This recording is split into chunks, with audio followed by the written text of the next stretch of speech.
Okay, this is going to be a test run of the SD-10 Federal Air Raid Siren, which I picked up for my collection a couple of weeks ago. And what I've done is I've temporarily connected it to our power panel here, the three-phase 220 service.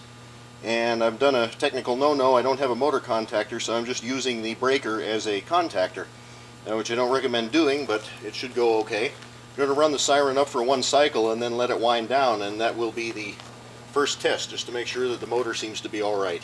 Here we go.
Wind down just lasts forever.